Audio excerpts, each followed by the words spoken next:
cả các anh chị em, tôi là Felix và tôi là CEO của trò chơi, cũng như là tôi là kiến trúc sư về kinh tế trong đồng tiền ảo.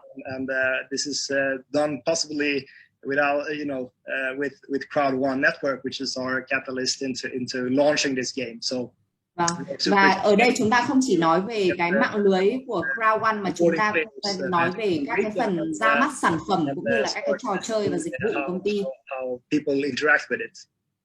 Và lại làm thế nào để mọi người có thể khác với nhau trong trò chơi. A broad presentation of the game mechanics here today, and và hôm nay chúng ta sẽ nói về cơ chế của trò chơi. How the game will work.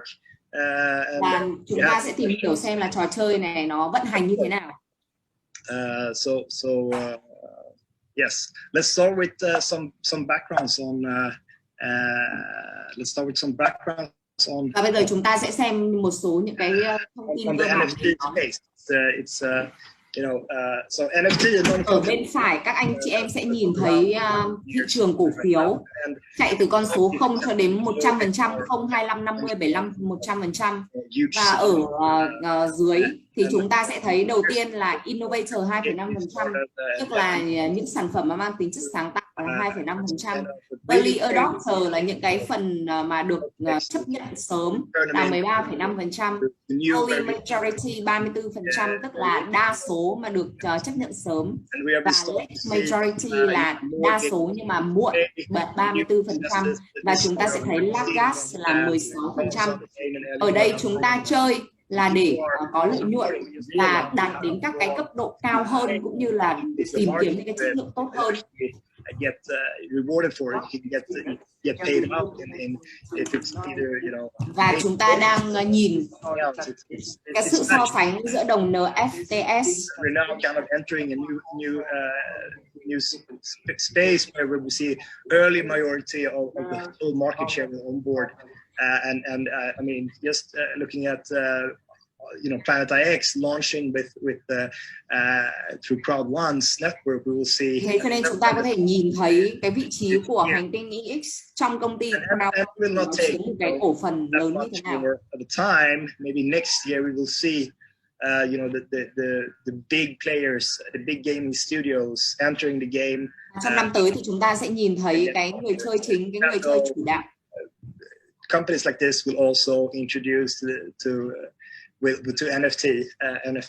So we'll see. There's a lot of things happening, and I see the market, exchange volume have risen with over 10,000% the last year, and there's been a lot of media attention around this kind of new phenomenon. Để chúng ta có thể đạt đến những cái cấp độ nổi bật. Sorry, how many over 10,000%. It's been ridiculous actually. It's just you should see the. Tôi biết là rất là kỳ quặc, nhưng mà năm ngoái thì chúng ta đã đạt được con số là hơn 10.000%. 2021 has been amazing for this kind of. Và trong 2020, 2021 thì con số này sẽ tiếp tục tăng trưởng phát triển. From going from having zero sales to having sales in the hundreds of thousands of dollars. So it's very cool to. Và tất nhiên là chúng ta sẽ có cái lợi nhuận là hundreds of thousands, hàng trăm nghìn đô la về lợi nhuận trong thời gian tới. That can be art, that can be video, that can be something else, but this infrastructure. Điều này thực sự là không quá khó và nó hoàn toàn có thể tiên đoán được mọi người ạ. We haven't seen the end of that possibility yet. Sounds like we're khả năng này nó rất là lớn. Right time. Yeah. So let's go into Planetix. I think. Và bây giờ chúng ta sẽ làm một cái phép so sánh về hai cái tính hữu dụng của cái trò chơi khác nhau. Chúng ta sẽ so sánh hành tinh EX với cả cái trò chơi độc quyền. Cái trò chơi độc quyền ở đây có thể là xúc sắc này, có thể là bài này, rồi có thể là huân chương hay là cúp, đúng không ạ? Which is situated on alternative world. Which is a copy. Và những cái trò chơi này thì tôi thấy là đối với thế giới hiện nay nó vẫn là những cái ẩn số bí mật để chúng ta có thể tiếp cận cũng như là tìm kiếm khai thác cái lợi nhuận từ nó. That is randomly generated. So just like you play the dice in Monopoly to get to đầu tiên là tôi muốn so sánh cái cách mà chúng ta mua đồng Pix. Khi mà chúng ta mua đồng Pix thì đấy nó chính là giấc mơ may mắn. Bởi vì sao ạ? Mà cái giấc mơ may mắn này nó giống như là chúng ta chơi cái trò xúc xắc. Nó rất là hên xui và nó dựa vào cái sự ngẫu nhiên. Is to get Pix parcels clusters together as many as possible, and in order for you to develop them as well. Và nó có thể phát triển càng nhiều càng có thể team trong mà chúng ta có thể phát triển nó. Start of the 13th of July, or actually the drop is the first drop is the week after, but we're launching the game 13th of July. Each week we will have a new drop zone. And a drop zone is a geographical limit area. Nơi bắt đầu từ ngày 13 tháng 7 thì hành tinh X sẽ cho ra mắt, và theo đó thì gói drops là cái gói rơi tự do của cái gói Pix nó sẽ bắt đầu đi vào hoạt động, và mỗi một tuần thì chúng ta sẽ cập nhật cho nhau những cái thông tin về cái gói drops này để chúng ta thấy được cái sức nóng tăng trưởng của nó, cũng như là chúng ta cập nhật cho nhau về tình hình cũng như là thông tin về hành tinh X, về drops như là các cái gói tương ứng. Ở đây chúng ta có Pix Legendary huyền thoại và Pix Landmark là các cái địa điểm nổi bật. Can be located into 9 different classifications, and these are the classifications that we also see in the world. And this chúng ta có các cái loại Pix khác nhau. Thứ nhất là về Pix huyền thoại thì một Pix sẽ bằng một đơn vị Pix. Thứ hai là loại hiếm. Loại hiếm thì 10 Pix sẽ bằng một đơn vị Pix. Và thứ ba là loại không phổ biến, tức là loại độc đáo, 20 Pix thì sẽ bằng một đơn vị Pix. Thứ tư là loại phổ biến thì 100 Pix sẽ bằng một đơn vị Pix. Và thứ 6 là loại outlier, là loại cực kỳ là đặc biệt thì 1000 Pix sẽ bằng một Pix, một đơn vị Pix. Sau khi trò chơi được chia ra bởi các cái giá trị khác nhau ở mỗi cái đơn vị Pix trong trò chơi thì nó sẽ có các cái giá trị mua bán trên thị trường giống nhau. Nó không hề có sự khác biệt, nó chỉ chênh nhau về tỷ giá và nó tùy thuộc vào cái liên kết. Ở đây chúng ta nhìn thấy cái hình ảnh địa lý của bất động sản ảo. Nó chia ra thành các cái tầng lớp và các cái mảnh đất nó được tạo thành các cái hình khối cụ thể của mỗi cái Pix tùy thuộc vào các cái liên kết tier, cái tier nhá, và cái classification ở đây là phân loại. Cái tier và cái phân loại cho những thứ mà nó thuộc về, tức là nó ở cái loại nào hay là ở cái mối liên kết tier nào thì nó sẽ được phân loại đúng vào cái chức năng đó, và nó sẽ ở cái tầng lớp, tầng cấp cũng như là các cái miếng đất cụ thể.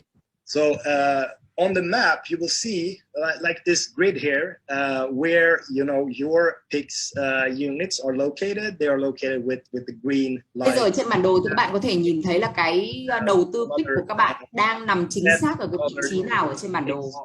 Close to you, those are ví dụ ở đây chúng ta có nhìn thấy Pix thì tương ứng với 10 nhân với 10 mét vuông.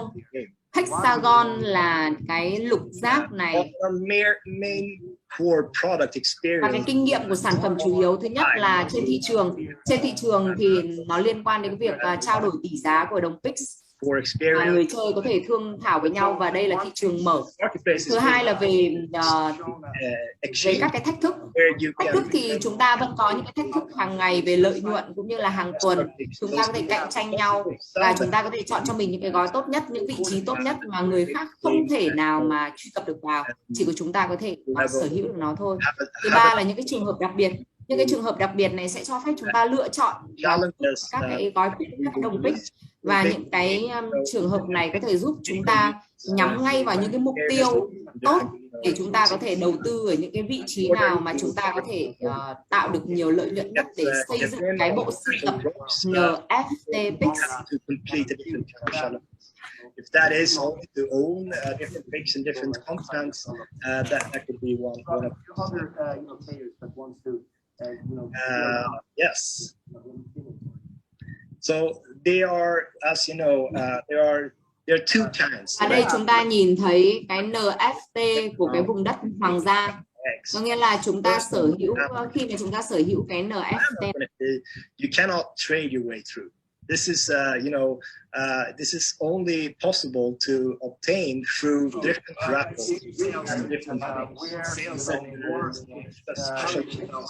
The NFT is basically over 800 different cultural sightings or landmarks in the world that we have already put in place. Và chúng ta biết là các cái vùng đất mà đang sở hữu nó có giá trị triệu đô hay là nghìn đô hay là trăm ngàn đô, thì tất nhiên là khi mà chúng ta sở hữu các cái pix tương ứng thì chúng ta sẽ có những cái nguồn lợi nhuận.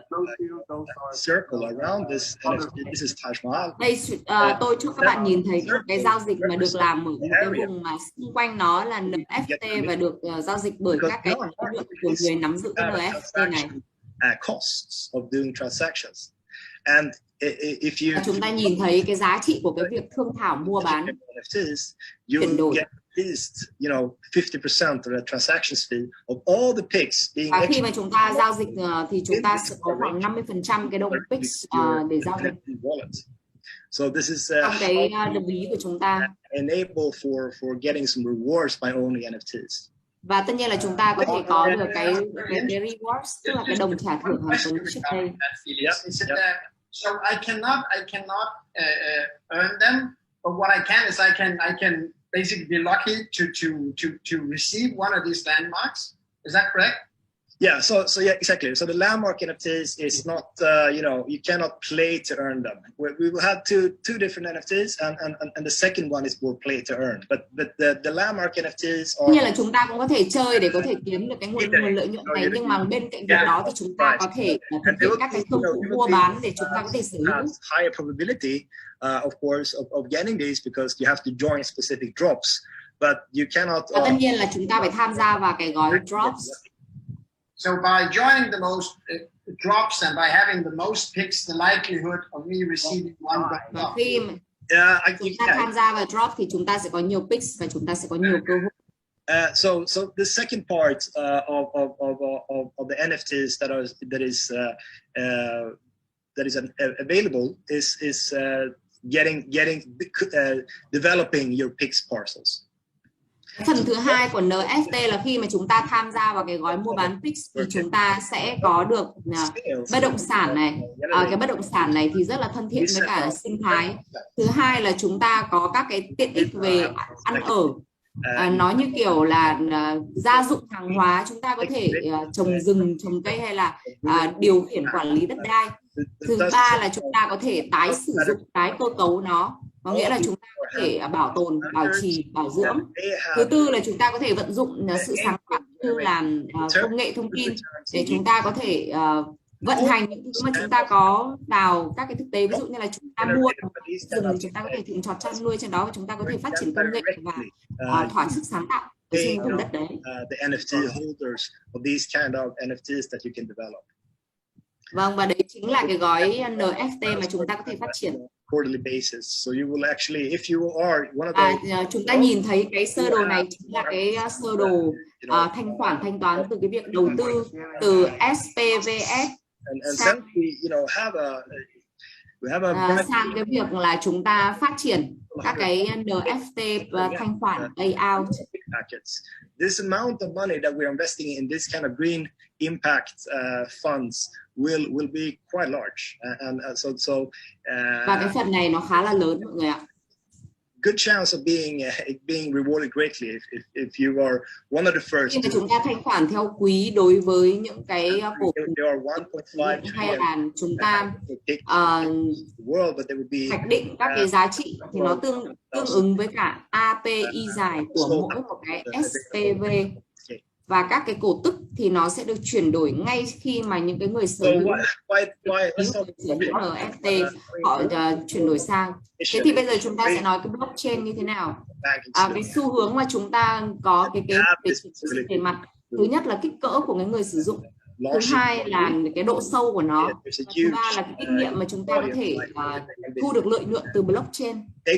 Blockchain là một cái chuỗi chặng space, but also from the crowd one space, and we like the fact that the crypto bring deep fandom. It brings communities together to exchange ideas, to play around, and to back. Và tôi nhận ra một cái điều là cái đồng cái đồng tiền ảo thì nó có cái sức hút để có thể giúp chúng ta thúc đẩy những cái thương vụ này nó phát triển nhanh hơn và tốt hơn, cũng như là làm cho các cái cuộc giao dịch nó được thuận lợi hơn to other users. And also, I mean, blockchain improves the experience of the game. It's all about transparency, and it's a fair game approach for everybody. Nhờ vào blockchain thì chúng ta sẽ nhìn thấy tính minh bạch cũng như là cái sự quân chủ trong trò chơi. I mean, you cannot buy yourself into, chúng ta có thể mua cho bản thân mình đầu tư. Everybody has a fair chance here. So there's. Nó thực sự là những cái cơ hội rất là tốt. We're super excited to bring this kind of experience to crowd one, the network, and. Nó thật sự là những cái cơ hội tốt trong cái nền kinh doanh crowd one. Have an interesting year, definitely. So and the core product experience. Và đây chúng ta nhìn thấy các cái dịch vụ cũng như là những cái kinh nghiệm của cái sản phẩm cốt lõi. Thứ nhất là NFT thì nó sẽ mang tính chất là sở hữu minh bạch. Thứ hai là một thế giới mở. Thứ ba là DAO, và thứ tư là cái sự sự xác minh và thẩm định chính xác. And you can do whatever you want with it. And we enable these kind và of chúng ta có thể làm bất cứ thứ gì mà chúng ta muốn, bởi vì ở đây tính pháp lý là rất chắc chắn. These assets on other blockchains. Ở đây tôi mới nói đến cái yếu tố thứ tư, khi mà tôi nói đến cái sự xác minh, tính xác minh chắc chắn, là ví dụ như là tất cả toàn bộ thế giới đều biết Mahan là gì, hay là như Việt Nam chúng ta thì chúng ta đều biết là Lăng Bác ở đâu rồi như thế nào. Những cái vùng đất đấy thì nó không cần phải xác minh nữa, bởi vì nó là luân đúng rồi. Với thế giới mở thì sao? Khi mà chúng ta tin vào cái tài sản NFT thì chúng ta sẽ đi xa hơn cái nền móng mà chúng ta đang có, và cộng đồng thì sẽ quyết định được cái việc là sẽ đi đâu và sử dụng như thế nào. Với DAO thì DAO là một cái tổ chức mà được đại diện bởi những cái nguyên tắc được mã hóa như máy tính, chương trình máy tính, mà nó rất là minh bạch và nó được kiểm soát bởi các cái thành viên trong công ty và không ảnh hưởng đến bất cứ một chính phủ nào. Và bất kể là chúng ta sở hữu hành tinh X hay là chúng ta là người chơi khác thì chúng ta có thể kiểm soát cái việc mua bán trao đổi các cái đồng X. Very cool concept where you can interact. Tôi phải nói là đây là một trong những cái nội dung và những cái ý tưởng mà nó rất là sáng tạo, và nó mang đến cực kỳ nhiều những cái cơ hội để chúng ta không thể bỏ qua cái việc là thử sức mình. Together with strangers you don't know.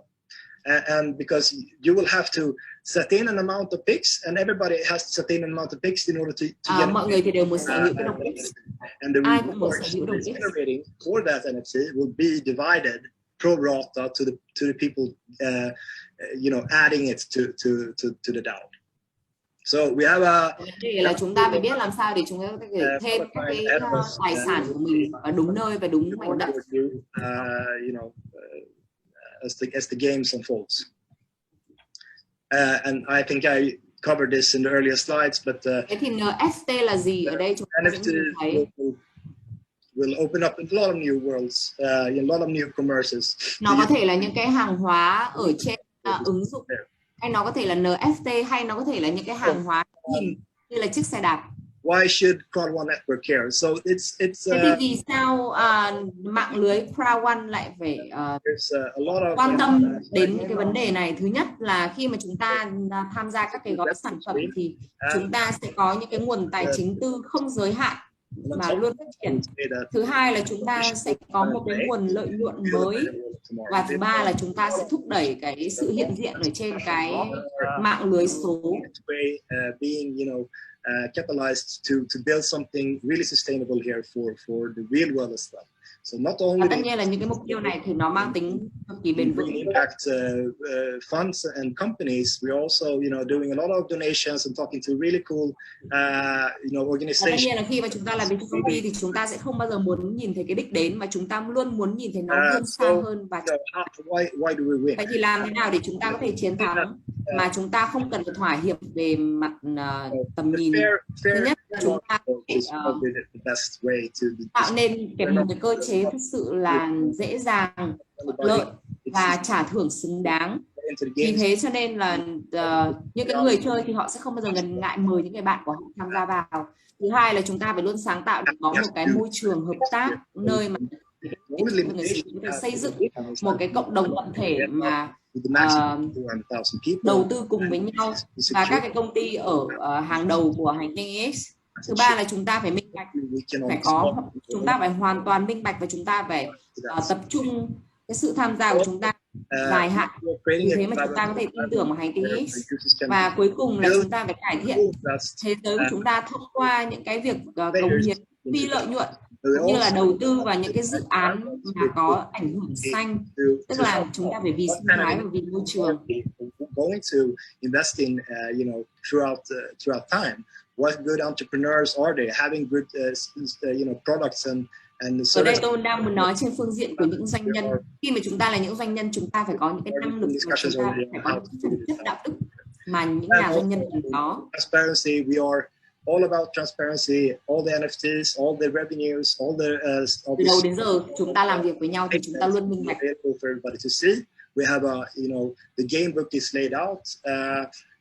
We're constantly adding content and guides and videos to explain it in more detail. Và tất cả những cái nội dung của công ty cũng như là của trò chơi thì chúng ta đều hiểu, và mỗi khi mà chúng ta có một cái sự chuyển đổi thì chúng ta đều cập nhật cho nhau. And lastly, again, I think once players understand that this is a game, but through playing this game, I also contribute to a better world. Khi mà chúng ta hiểu đấy là một trò chơi thì chúng ta có thể giới thiệu nó ra và quảng bá nó ra khắp thế giới để cái người chơi không bao giờ bị giới hạn. We have a lot of talk shows. We will have a lot of shows where we talk about what's in for Planetix. We're also inviting. Khi mà chúng ta thuyết trình hay chúng ta nói về hành tinh X thì không bao giờ chúng ta có thể bỏ qua được tầm quan trọng to collaborate with us.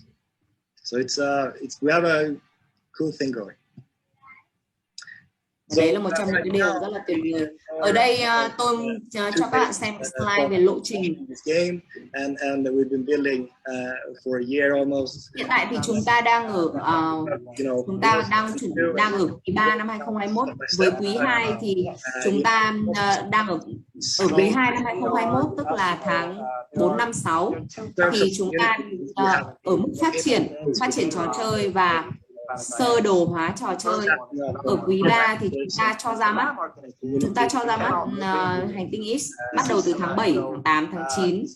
Vào quý 4 là tháng 10, tháng 11, tháng 12, lấn sang đến tháng 1 năm 2022 thì chúng ta sẽ mở cửa cái thị trường trò chơi.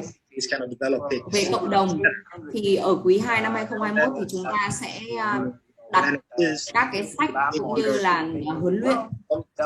Vào quý 4 thì chúng ta sẽ cho ra mắt chương trình, và vào quý 1 năm 2021 thì chúng ta sẽ giới thiệu về cái công cụ DAO mà tôi vừa giới thiệu với các bạn. Về NFT thì chúng ta sẽ cho ra mắt cái landmark, tức là cái danh lam thắng cảnh NFT vào quý 3 năm 2021, và vào quý 4 thì chúng ta sẽ tập trung vào số.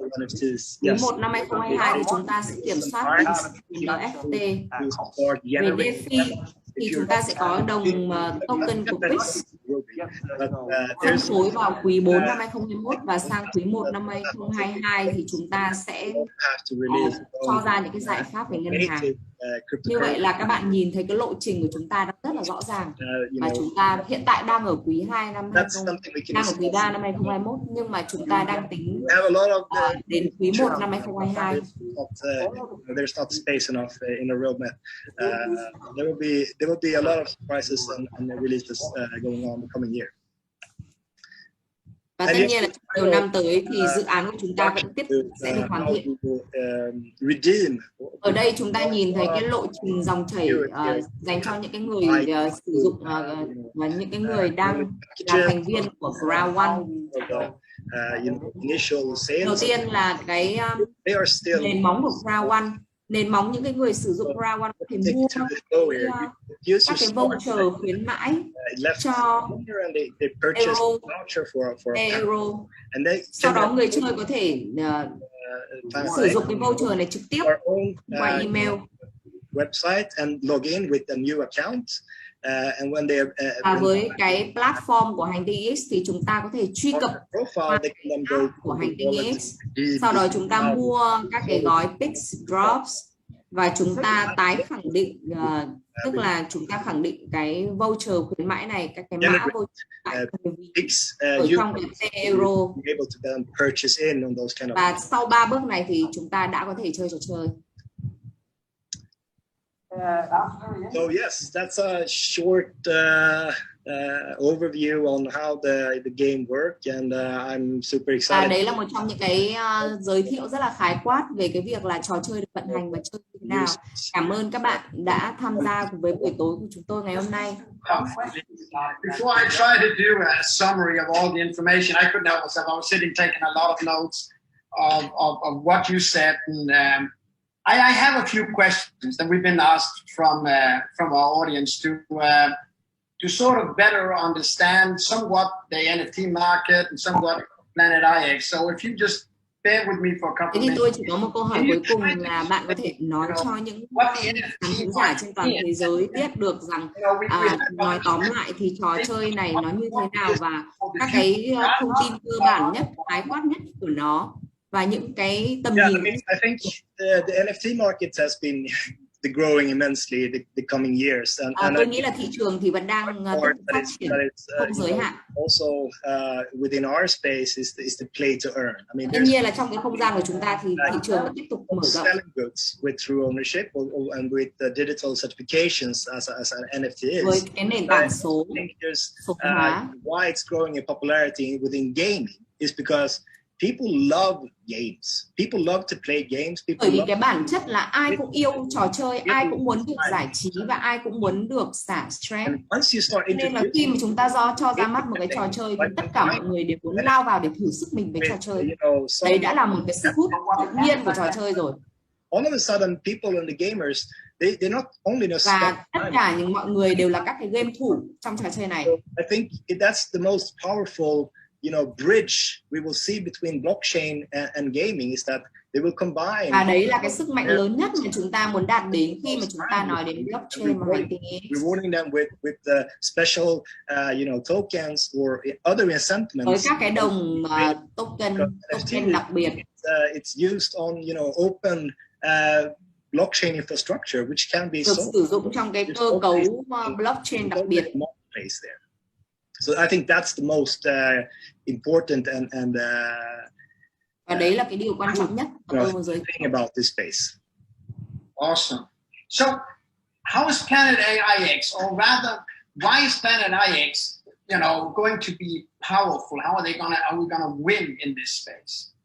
Thế thì hãy nói cho chúng tôi biết là làm thế nào để hành tinh X sẽ trở nên mạnh mẽ hơn và nó sẽ đạt được ở cái vị trí thống lĩnh ở trên thị trường. Network marketing company in the world, and it's a catalyst for us to just help onboard all these players, all these users into, bridging them over to NFT-based gaming. And there's tất cả những cái người chơi và người sử dụng họ sẽ biết được các cái giới hạn của họ out there, and they are tapping on some of the like mechanics that we are. Họ chỉ cần truy cập vào tìm hiểu và họ biết được vị trí của họ đang ở đâu và họ cần gì. It's a trading game, and people in what we understood. Và họ sẽ thích ứng vào trò chơi để trò chơi tương tác lại với họ. Orbit entrepreneurs that understands mechanics of game theory. Tất cả các doanh nhân thì đã hiểu cái cơ chế của trò này rồi. Well spent and wants to earn money. So I think it's a combination of our robust game and the superpower of crowd one's depth. Tôi nghĩ đây là một cái sức mạnh tổng hợp và một cái sự kết nối crowd one cũng như what's the best strategic tip for someone who is, new to Planetix? Thế thì đối với những người mới chơi thì tôi nghĩ thì sao? Anh nghĩ sao? Like in all games, it's about knowledge. It's about understanding. So họ cần phải có kiến thức và họ cần phải hiểu về trò chơi mới chơi được, đúng không ạ? Early, participate in the community. Và nếu như họ không biết trước thì họ có bất lợi gì không? Buy the pack drops. Because it's và đối với cái gói drops mới thì sao? It's just Cái like lúng túng cho buying họ thôi. the first Bitcoin. You don't really know. Nó giống như là lúc mà Bitcoin mới cho ra mắt thị trường. Then you understand. Oh fuck, this is something is valuable and I can trade it. And một số người có thể hiểu ngay là cái này nó rất là giá trị và nó có thể thương vụ được. In the beginning is more or less like. Một số người sẽ nhìn thấy nó là cái cơ hội trong cuộc đời họ. When you're inside, when you one foot in. Và khi mà chúng ta có cái nhìn thấu đáo về bản chất của vấn đề, get ready to participate, get ready to don't understand. Chúng ta sẽ sẵn sàng để tham gia và đồng hành cùng nó. Out there already, there's already community members stepping up and helping everything. And a lot of new material, a lot of new guides and content will be filled in the coming weeks. Bởi vì chúng ta đều biết là thị trường nhà đất thì có những cái giá trị riêng của nó. Và chúng ta phải xác định được cái tiềm năng và cái năng lực của nó. You learn to swim in water, you learn to ride a bike on a bike, and it's like you got to get in it to understand it and appreciate it. So thank you for that tip. Next question is, how's the value generated in Planetix? Vâng, thế thì cái giá trị tổng quát của nó như thế nào ạ? Two kinds of value mechanism here. The one is, through the marketplace. There you can sell the picks that you have, gotten generated through the backdrops directly to other users. That's one way to earn money. You sell picks to people who wants to aggregate them, who wants to own them in clusters. You maybe have a strategy like, I only want. Bởi vì khi mà chúng ta giải phóng ra những cái năng lượng thì chúng ta sẽ tìm thấy những cái giá trị mà chúng ta muốn hướng tới. Maybe you sell the rest.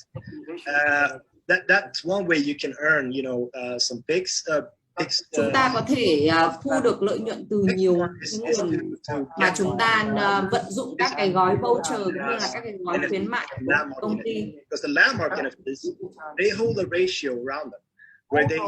Bởi vì khi mà chúng ta chơi thì chúng ta nắm chắc trong tay những cái tỷ lệ bao nhiêu phần trăm ở những cái nội dung nào. The most valuable NFTs will get 50% of the transaction fees directly to the wallet. And the last part, để chúng ta có thể tiến thẳng đến mục tiêu. Develop picks the NFTs, where when you have traded away through a control, as we call them, you can then exchange that picks control. Khi mà chúng ta có thể kiểm soát, that will get quarterly dividends paid up to them by the real world assets we already invested in initial pick sales. So there's a lot of mechanics here, but there's maybe three options to get some. Có rất là nhiều cơ chế ở đây, nhưng mà ở đây chúng ta có 3 sự lựa chọn. Sounds very good. Now, many people wonder also, what's going to happen, Felix, once all the picks are sold? Thế thì ở đây tôi muốn hỏi là there's a lot of picks. There's 1.5 trillion picks, give or take. We will be open about that number in the game book. Là chúng tôi thì luôn mở rộng cái số lượng người chơi, chúng ta không bao giờ giới hạn người chơi. Two different numbers. We have to get that fixed. But around that, and it will take at least a year for us to sell out. Bởi vì mỗi một cái số lượng mà chúng ta bán ra thì chúng ta đều mong muốn là chúng ta sẽ bán hết trước cái thời hạn mà chúng ta đặt ra.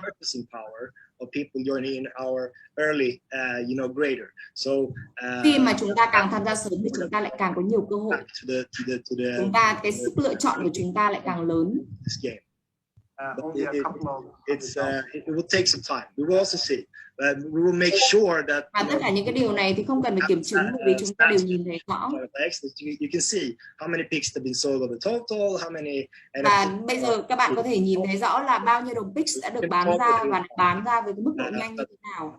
To sum up, from the picks will be only NFTs. So the whole Planetix world will in the end only be NFTs because everybody wants to develop them and generate them. So bởi vì là có thể nói ngắn gọn là tất cả mọi người thì đều muốn mua và đều muốn phát triển cái đồng.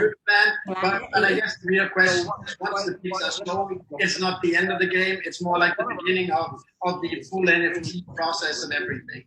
Yes, I mean, of course, we have. Chúng ta đều hiểu là mọi thứ thì đều đang bắt đầu vào trò chơi thì mới bước vào giai đoạn bắt đầu thôi. Coming years Và trong nhiều năm tới hay nhiều thời gian tới thì tất nhiên là trò chơi sẽ còn phát triển. Starting to pop up. I mean, the baseline, the mechanics, and everything is set. But we still have features that we haven't really released yet. So the game is just starting to develop when the NFTs are starting to get placed out. Và tất nhiên là chúng ta phải có một cái niềm tin chắc về cái phát triển trò chơi. If you join in late, you missed a lot of the good stuff. It's not like that. Bạn ơi, nếu như mà các bạn tham gia muộn thì các bạn biết là các bạn sẽ bỏ lỡ rất là nhiều những cái điều tuyệt vời, nhiều những cái điều thú vị, cũng như là bỏ lỡ nhiều những cái gói khuyến mại hay là gói sản phẩm mang tính chất thúc đẩy. Very cool. So, how do you see the next sort of like 6 to 12 months unfold for Planetix and its users? Trong vòng 6 đến 12 tháng tới thì hành tinh X sẽ phát triển như thế nào? We are just trying not to under deliver or underperform. We have a huge data set of users coming in now through crowd ones. Hàng ngày thì chúng ta đang có hàng nghìn người tham gia vào crowd one cũng như là chơi cái trò chơi hành tinh X, và chúng tôi đang rất là cố gắng để không bao giờ bị bỏ lỡ hay là để chậm tiến trình của trò chơi, cũng như là luôn tạo cơ hội hay là ở văn phòng giúp ích và giúp việc đắc lực cho tất cả những thành viên của công ty. Make sure that the game is stable before we start doing transactions. Và chúng tôi luôn ở đây để cam kết rằng trò chơi mang tính chất bền vững và phát triển dài. Tokens involved, and that could. We have to be secure about things. But I mean, chúng ta có thể vững vàng ra mắt với thế giới. Introducing DAOs and the possibility of a native token and so forth is super excited, and I can't wait to get there. Và chúng tôi rất là nóng lòng muốn nhìn thấy cái tốc độ phát triển nhanh hơn và mạnh hơn. Making a friendly first impressions and live up to the expectations. Và đầu tiên là chúng ta phải nói đến những cái con số rất là ấn tượng khi mà trò chơi còn chưa ra mắt thì nó đã có những cái sức nóng và khẳng định nhất nó trên thị trường. How is it beneficial for me? How can I spend time, etc. So chúng ta nhìn thấy là lợi nhuận đến với mỗi một cá nhân thì nó lớn như thế nào. We want to have a smooth onboarding because this is a new game. This is a new kind of concept for a lot of people. Tôi phải nói là đây là một nội dung mới, một trò chơi mới, mọi thứ đều rất là mới lạ với mọi người. Space yet, so it's all about getting people comfortable with the concept and the mechanics. Và cái điều quan trọng là phải giúp mọi người cảm thấy thoải mái và cảm thấy dễ dàng truy cập vào trò chơi. Most companies would be tempted to talk about themselves and their excitement, whereas your focus is really so customer driven. It's nice to see. Listen, I got 2 more questions for you, and then I'm going to attempt to summarize all of the information that we got on this call. So one is, Felix, I hear a rumor that a super PAC is coming up around, the launch of the exchange. Tôi muốn tóm tắt lại là trò chơi này sẽ sớm cho ra mắt. Planetix exchange. Can you confirm that? Yeah, I can confirm. I mean, we have some great contributors early on that believes in the vision of. Và bây giờ chúng ta biết là có một vài những cái nhà đầu tư cũng như là những người mà có thể đóng góp xây dựng nền móng cho Planetix rất là tốt, cho nên là Planetix sẽ ra mắt đúng hạn.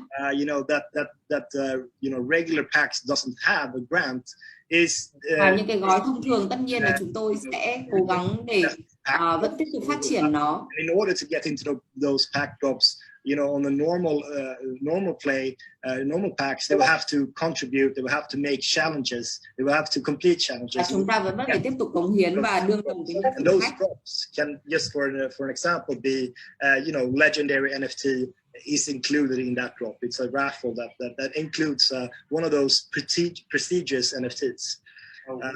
Bởi vì những cái thủ tục thì nó sẽ luôn được tối giản để đơn giản và dễ dàng. Very good.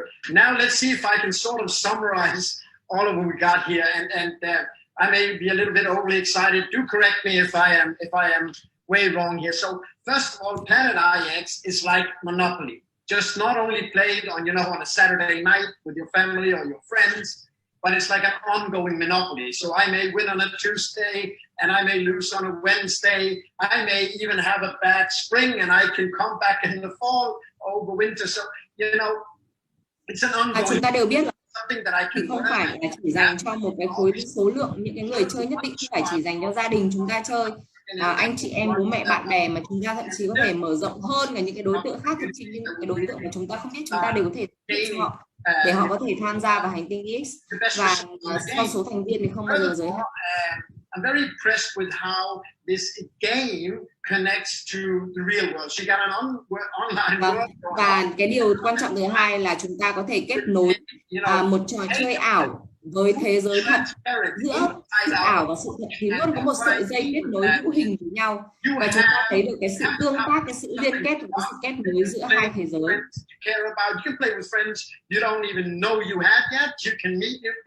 Cái điều thứ ba là chúng ta biết chắc chắn là chúng ta đang làm gì, chúng ta đang ở đâu và chúng ta đang thu được những cái gì. Tất cả những cái đó đều hiện hữu rất là thật. Since these are environmental products, people who will never. Cái điều thứ tư mà tôi muốn nói là nó không phải chỉ là một trò chơi mà nó còn là một môi trường. Nó là một môi trường sinh thái, một môi trường xanh và một môi trường để chúng ta có thể tương tác và chúng ta nhìn thấy cái sự phát triển bền vững. And doing good, and playing and having fun, then doing good, creating a profit from that will then tie back in. To me, still doing what I love to do, and that is play and trade with friends. I think that's a really, really awesome approach. And as I see this developing, Và tiếp theo là chúng ta nhìn thấy cái tiềm năng phát triển của nó, bởi vì đây là một trong những cái dự án mà nó tiềm năng, nên là trong tương lai thì chắc chắn là nó sẽ tạo ra một cái sức hút và sự phát triển. And there's only one Mona-Lisa, so it costs whatever somebody wants to pay to get that. Now the Mona-Lisa has a bragging right. Khi mà mọi người đầu tư thì mọi người muốn thu lại được bao nhiêu, những cái điều đó mọi người đều có thể tính toán được. Generates its income maybe through people seeing in the Louvre. Chúng ta có thể tính toán được là chúng ta có thể sản sinh ra được bao nhiêu lợi nhuận. Như là cái nguồn xoay vòng tiền tệ và cái sự xoay vòng vốn. With some big guys, and the way it is normally in the world is chúng ta có thể kích hoạt cái gói sản phẩm và làm cho nó được hiện thực hóa trong thực tế.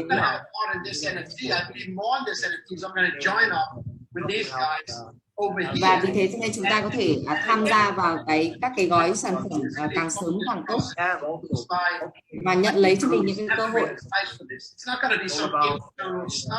Since this is an NFT prepared for the open market, you will get a global evaluation on this. So you cannot just have. Bởi vì đây là một trong những trò chơi mang tính toàn cầu. What it is, you will really have a global aspect on it. When I saw your roadmap, I see a lot of stuff going on right now and launching, and some of these things you're launching. Bởi vì ở đây khi mà chúng tôi nhìn thấy cái tốc độ phát triển của trò chơi thì chúng tôi thấy nó chưa bao giờ dừng lại cả, nó chưa bao giờ đứng chững mà nó luôn chuyển động và luôn được kích hoạt tiến lên.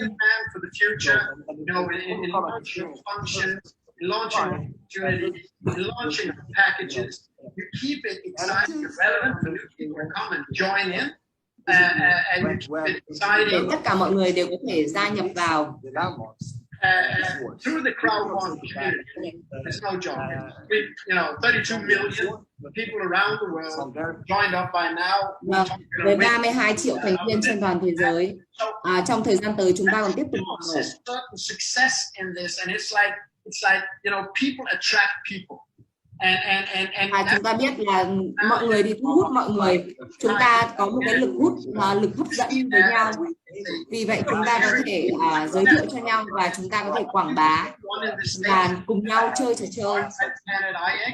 I don't think there's anyone who really comes close to the expansion And it seems like the development of trong tương lai thì nó sẽ không bao giờ đi chậm đâu ạ. I Nó also sẽ must nhanh. touch on the super PACs. The super PAC seems extremely exciting to get into, and why are those PACs exciting? They're exciting to people who want to come in. They're exciting to people who said, you know, I really want to have all the advantages of this game. But they're also exciting to me, so even if I have a small package, because everyone joining. Bởi vì chúng ta biết là khi mà chúng ta có nhiều picks, như là tôi chẳng hạn, tôi đang sở hữu cho mình một số lượng pick và tôi cảm thấy rất là thú vị, rất là hào hứng. Have I understood it somehow correct? No, I think your summary is spot on. I mean, we're super excited to get the possibility to, launch with the Crowd One's network, and I think. Và cảm ơn anh rất là nhiều. Chúng tôi thì cũng rất là hào hứng trong thời gian tới thì sẽ cho ra mắt hành tinh EX ở trong công ty Crowd One. Well, so I think there will be no restraints in how big this game can be. Và chúng ta không thể nào mà đo đếm được cái tốc độ phát triển của trò chơi trong thời gian tới. And I believe also what you said is anything, you know, that's worth doing is worth waiting for. So as we wait with excitement, we got to focus on what we can do over the coming month, and we all really looking forward to the beta launch on. Tôi tin tưởng là nếu như mà chúng ta tập trung vào làm một cái điều gì đó và chúng ta dồn hết năng lực cũng như sức mạnh và tình yêu thương trí óc của mình thì chắc chắn là trong tương lai chúng ta sẽ thúc đẩy được nó phát triển. Xin cảm ơn mọi người đã tham gia vào cuộc họp Zoom ngày hôm nay cập nhật về hành tinh X. Was it okay? You did awesome.